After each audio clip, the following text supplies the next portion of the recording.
Darkness enveloped the forest as I trudged through the dense undergrowth, my heart pounding with each step.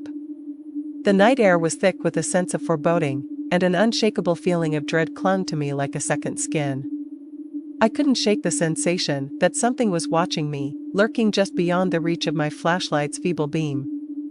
Suddenly, a rustling in the bushes ahead jolted me from my thoughts, sending a shiver down my spine.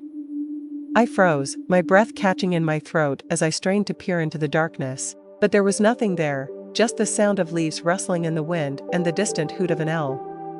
Brushing off my unease, I pressed on, determined to reach my destination before the night swallowed me whole.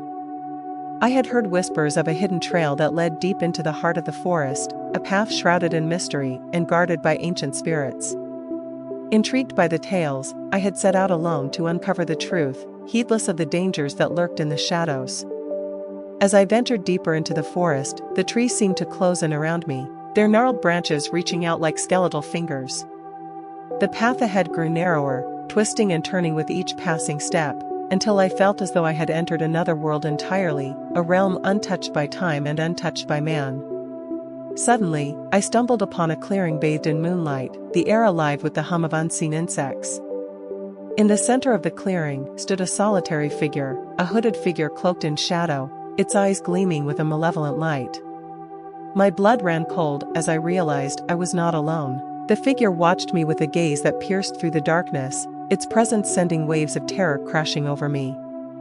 I tried to run, but my feet refused to move, rooted to the spot as though held in place by some unseen force. With a sudden movement, the figure stepped forward, its form shifting and morphing before my eyes. It seemed to grow taller, its limbs stretching impossibly thin as it loomed over me like a specter from the depths of my darkest nightmares.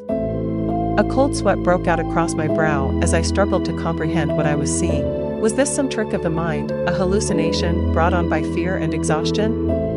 Or was it something more, a creature of the night, summoned from the depths of the forest to claim its next victim? As the figure drew closer, I felt a primal instinct kick in, a voice deep within me urging me to flee, to run as far and as fast as I could. But I was rooted to the spot, paralyzed by a terror unlike anything I had ever known. With a sudden burst of courage, I summoned all my strength and broke free from the figure's gaze. I turned and ran, crashing through the undergrowth with reckless abandon, each step bringing me closer to safety, or so I hoped. Behind me, I could hear the figure giving chase, its footsteps echoing through the night like the tolling of a funeral bell. I dared not look back, afraid of what I might see lurking in the darkness, but I could feel its presence hot on my heels, a relentless force driving me ever onward. Just when I thought I could run no more, I burst through the trees and stumbled into a clearing bathed in the soft glow of dawn. The figure was nowhere to be seen, lost to the shadows from whence it came. I collapsed to the ground, gasping for breath as the first light of dawn chased away the darkness. As the sun rose above the horizon, I knew I had escaped the clutches of whatever haunted the forest, but I also knew that the memory of that night would stay with me forever, a reminder of the horrors that lurk just beyond the edge of our reality,